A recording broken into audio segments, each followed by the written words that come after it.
नमस्कार, मैं हूं दीपाली राणा। आप देख रहे हैं कमोडिटी कॉल। कमोडिटी बाजार के एक्शन पर तो नजर रहेंगी ही। सोने चांदी पर खास फोकस रहेगा क्योंकि 17 अक्टूबर को हाई बनाने के बाद सोने चांदी कीमतों में लगातार हम थोड़ा प्रेशर देख रहे हैं। सोना 1,23,000 के नीचे फिसल गया है, चांदी 1,47,000 के आसपास है। क्या है गिरावट के पीछे कारण, कहां तक भाव जा सकता है, क्या करना चाहिए, इस सब पर बातचीत करेंगे। एलकेपी सिक्योरिटीज के वीपी जतिन त्रिवेदी हमारे साथ मौजूद हैं और साथ ही बाकी ट्रेडिंग स्ट्रैटेजीज को तो समझेंगे ही। जतिन नमस्कार। पहले तो सोने पर और चांदी पर आपकी राय। लगातार तेजी के बाद इस तरीके की करेक्शन या इस तरीके का प्राइस हल्का होना कोई हैरानी वाली बात नहीं है, बट एक सवाल सबके मन में ये जरूर है कि क्या भाव और नहीं जा सकता, अगर हाँ तो कहाँ, कितना नहीं जा सकता। आई एम श्योर आपके क्लाइंट्स भी आपसे पूछ रहे होंगे। क्या व्यू है आपका भाव को लेकर, सोने चांदी दोनों के? जी दीपाली, राइटली पॉइंटेड।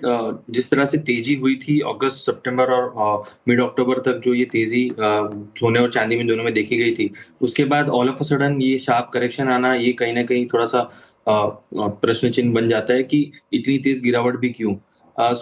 मुख्य कारण ये है कि एक तो प्रॉफिट बुकिंग जो है वो डीपन होते हुए देखने मिल रहा है, क्योंकि ओवर बॉट प्राइसेस जो जोन में चले गए थे गोल्ड और सिल्वर के, तो वहां से एक प्रॉफिट बुकिंग की रैली देखने मिली है डाउन साइड में।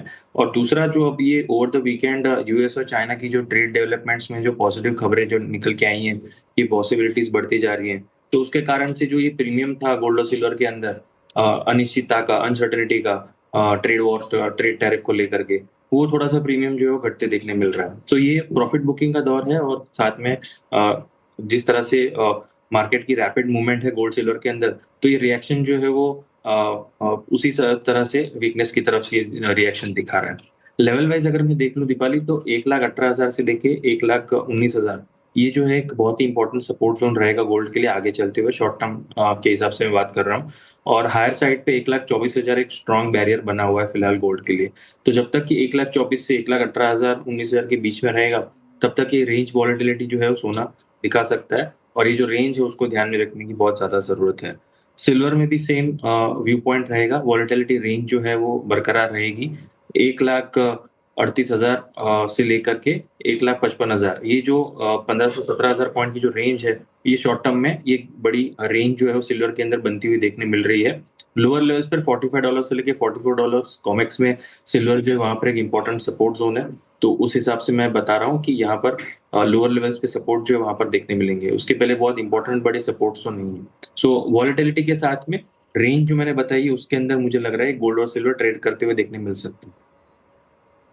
ओके, चलिए, तो ये सोने और चांदी दोनों पर रही रहा है। रुक रहे हैं एक ब्रेक के लिए। ब्रेक के बाद लेंगे जतिन की ट्रेडिंग स्ट्रैटेजीज। जल्द वापस आते हैं।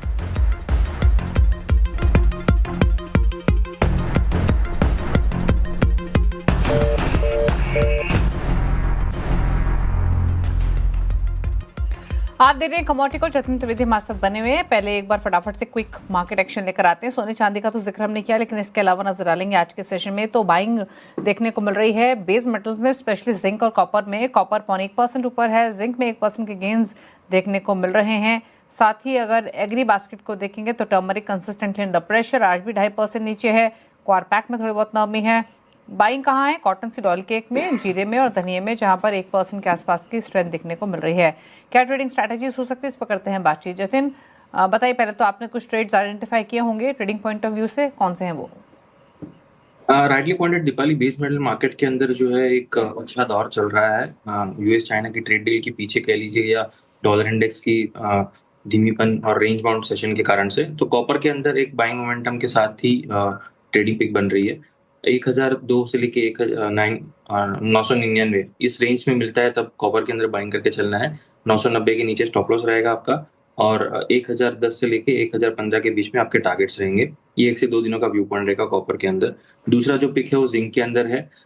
301.50 से लेके 302 के बीच में बाय करके चलना है। स्टॉप लॉस जो है 298 के नीचे रखना है, और हायर साइड पे 306 से 307, 306, 307 इस टारगेट के हिसाब से यहाँ पर जिंक के अंदर भी मोमेंटम बेस 1 से 2 दिनों का व्यू पॉइंट लेकर जिंक के अंदर भी बाइंग का कॉल रहेगा। सो कॉपर और जिंक दोनों बेस मेटल के अंदर बाइंग की कॉल रहेगी। ओके, तो कॉपर जिंक में बाय की कॉल है। एग्री कमोडिटी बास्केट पर नजर डाल लेते हैं। एक रहा है आपकी टर्मरिक पर और दूसरी तरफ जीरे पर। एक में स्ट्रेंथ, एक वीक। क्या भी है आपका जतिन यहाँ पर? टर्मरिक में दीपाली, जिस तरह से वीकनेस का दौर जो चल रहा है, ट्रेडिंग चार्ट्स के हिसाब से मुझे यही लग रहा है कि वीकनेस का दौर जो थोड़ा सा और कंटिन्यूड रह सकता है। 13,800 से लेके 13,700 तक ये लेवल्स नीचे में टेस्ट करने जा सकता है। 14,450 के पास एक स्टिफ रेजिस्टेंस है। स्टॉप लॉस जो भी रखें, अगर शॉर्ट साइड ट्रेड कर रहे हैं या पोजीशन है तो 14,600 के ऊपर अपनी स्टॉप लॉस बनाकर रखें और 13,800 से 13,700 के टारगेट के लिए टर्मरिक के अंदर वीकनेस का व्यू पॉइंट रहेगा। ओके, चलिए, तो ये रह रही है आपके लिए टर्मरिक पर 2.5% नीचे भाव अभी भी कारोबार करते हुए। चलिए, शुक्रिया जतिन आने के लिए शो में और सभी ट्रेड्स रेकमेंड करने के लिए। इसी के साथ कमोडिटी कॉल में तो इतना ही। ब्रेक के बाद अब देखिए आवाज समाचार। नमस्कार।